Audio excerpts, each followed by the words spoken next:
Take your family, take your friends, or even take your colleagues on an extreme adventure. Climb a tree, swing freely from tree to tree, and enjoy walkways and other fun challenges. Call 076 383 689 or go to extremeadventuresphuket.com.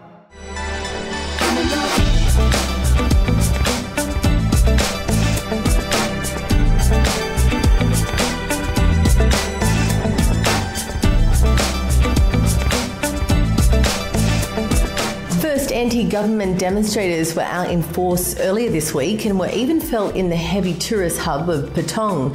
They marched to government offices in Phuket town and the local council administration in Patong.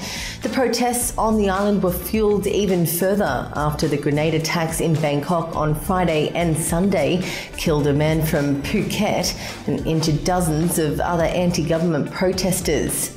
Hundreds of shut-down Phuket supporters marched to Prawat Road in Phuket town, the road leading into Rajabat University, where they forced the government-run Channel 11 TV studios to close.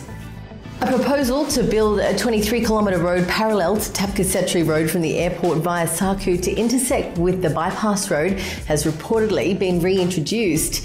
The proposal was originally made when Wichai Prasangop was governor almost 5 years ago. There was a lot of interest at the time, with citizens donating land for parts of the road, but everything went quiet when he retired. Now, however, Samak Ludwanhad, Director of Provincial Highways Department, has revealed that the project is not dead.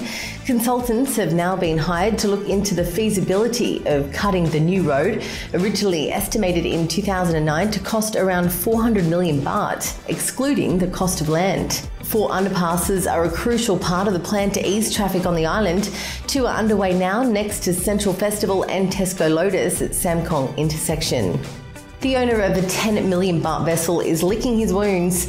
The 80-foot cruise boat Lady Andaman sank on Sunday after hitting a concrete block just 200 metres from the Chalong Pier. The skipper managed to get the leaking boat to the pier and got the passengers off before it sank. The owner, who goes only by the name Sando, told the Phuket News they had 32 people on board from 5 Muay Thai gyms as they do a lot of training off the back of the boat. He says it's a disaster for business as he had a 2 million baht Muay Thai competition coming up on the vessel.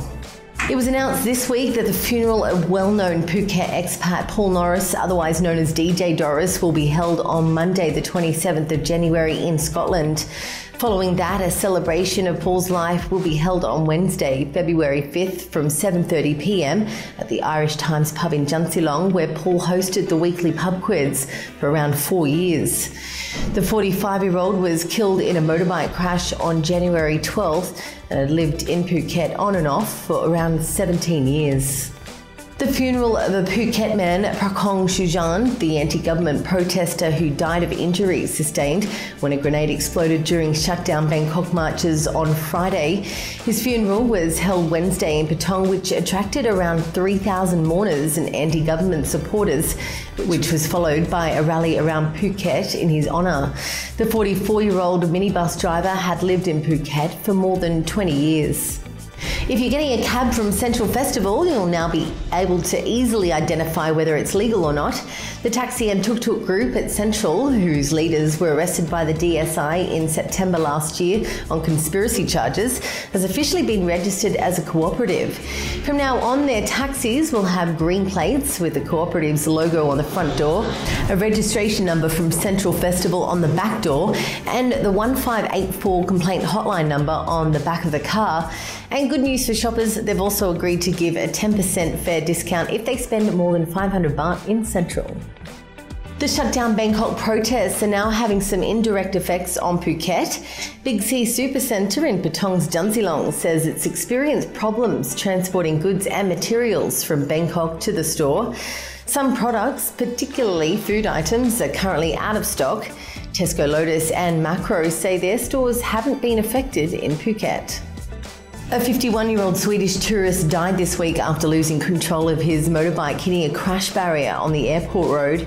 A friend of Michael Nielsen, who was on another motorbike following him, told police that they were heading for Nanyang Beach at speed when he hit the barrier near Tulang Technical College and was thrown over it. By the time police and rescue staff arrived, he was already dead. A young American tourist is reported to have been trampled to death by elephants in a national park near Bangkok. The woman in her 20s who was travelling alone in Thailand had been missing for 5 days. Lily Glidden's body was found in Gangrakan National Park, a preserve famous for its elephants, and authorities believe she was photographing them when she was killed. 2 people die every 3 days on the island's roads. That's according to the Provincial Traffic Accident Support Team. Discussions with officials got underway at a 2-day boat summit. Temperatures are falling to record-breaking lows in Thailand. The temperature in Bangkok fell to its lowest in 30 years when it fell to 15.6 degrees Celsius. This year's cool season has been the longest for a decade, lasting for almost 3 months. It's been blamed on a cold front coming from the north, which is also affecting the country's rice crops. That's the way we saw the news on the island last week. To keep up to date, go to thephuket.news.com, listen to Live 89.5 and watch Phuket News TV. See you next time.